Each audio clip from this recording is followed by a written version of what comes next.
Hey, what's up everyone, Twiff here for another video, and I am happy to finally present you my Corpse Pact version of the Forbidden Rite Selfcast Occultist build, as it is pretty much fully min-maxed now. There are still a few things I can get to make it better, but I'm not sure if I want to push it more, as I want to try some new things now. So there isn't too much to say about the gear and passive skill tree, as it is basically the same as the normal Forbidden Rite version.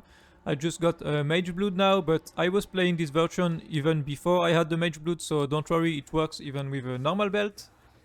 The only thing that really changes is that you have to replace two of your jewels with some Forbidden Flesh and Forbidden Flame jewel to be able to allocate the Corpse Pact node from the Necromancer Ascendancy. We are now on Path of Building to show you my current in-game setup. So as you can see, we have this Corpse Pact keystone because I have the two forbidden jewels, and this keystone can give you up to 200% cast speed depending on the number of corpses you have consumed recently, which is an insane DPS boost. It also choke and chills enemy near corpses, which is even more damage for the build. As you can see right now, my damage is about 66 million DPS, and that is without any Corpse Pact action. So if you want to simulate some Corpse Pact action, you just go in number of corpses consumed recently, and there you see if I add some corpses, then it will boost my cast speed and therefore boost my damage. So most of the time in maps and bosses, from my testing, I consume about 70 to 80 corpses. So if I do that, you can see that I go from 66 million to 100 million with 70 corpses. So 70 corpses is 140% increased cast speed. If I go to 80, it is 105 million. And the maximum possible, so in the best case scenario, I can even go up to 150 million DPS. So that was just a quick look at some DPS numbers, and now let's see the gem setup changes, as we need to spawn and destroy corpses in order to gain cast speed from this Corpse Pact keystone. So for that, I dropped my ball lightning setup on the helmet, and I replaced it with cast when damage taken, volatile dead, divergent desecrate, and awakened spell echo. So we spawn corpses with desecrate, and then we destroy them with volatile dead, and awakened spell echo just allows us to have more corpses and more corpses destroyed. And I also just linked the anomalous onslaught with purifying flame now, as it is not anymore on the ball lightning setup. Everything else is still the same as the classic version. Okay, so now numbers and everything is nice to see, but do I really feel that the DPS is so high in a real situation? And the answer is clearly yes. I will now show you a few clips of some endgame content I have done with this Corpse Pact version, starting with a feared invitation.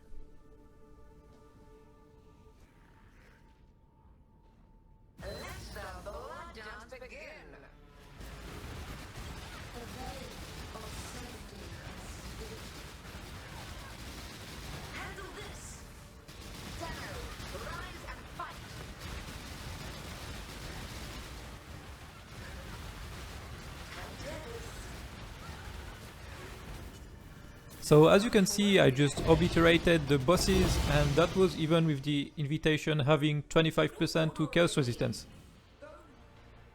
Showing you now an Elderslayers invitation, and as you can see, I am just running it unidentified, as I can run with my current setup any map mods in the game, and you will see that it's pretty much just a joke.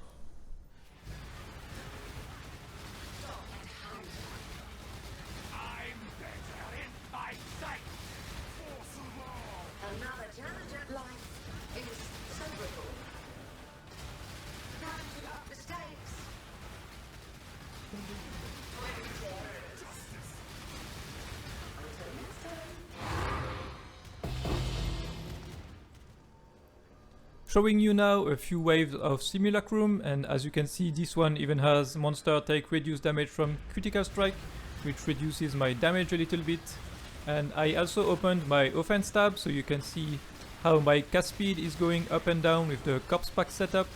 And as you can see, it can reach sometime over 10, and keep in mind that this is even without Tailwind, because it's not counting it in the tooltip in game.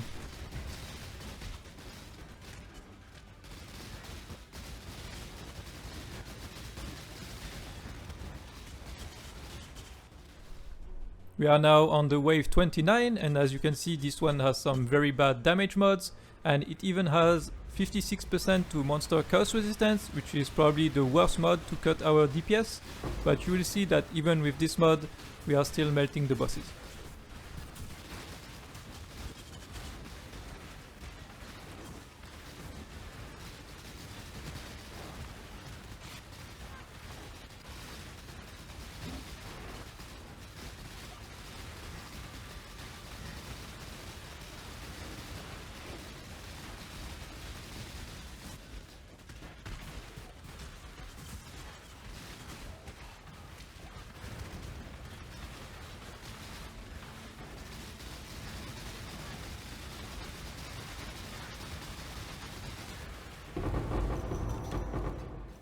And now showing you an 80% Delirous Map as someone requested it in a previous video.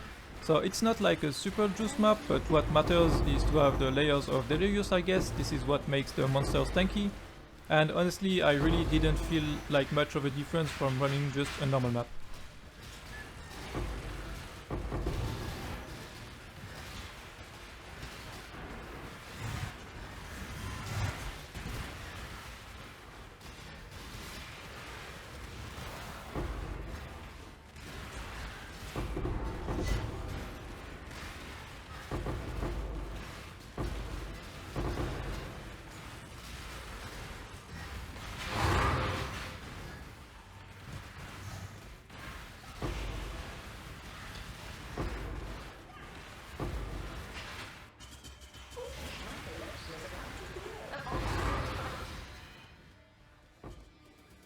Alright, that's it for the Corpse Pact version showcase. Please subscribe to my channel if you want to see more of my videos, I would really appreciate it.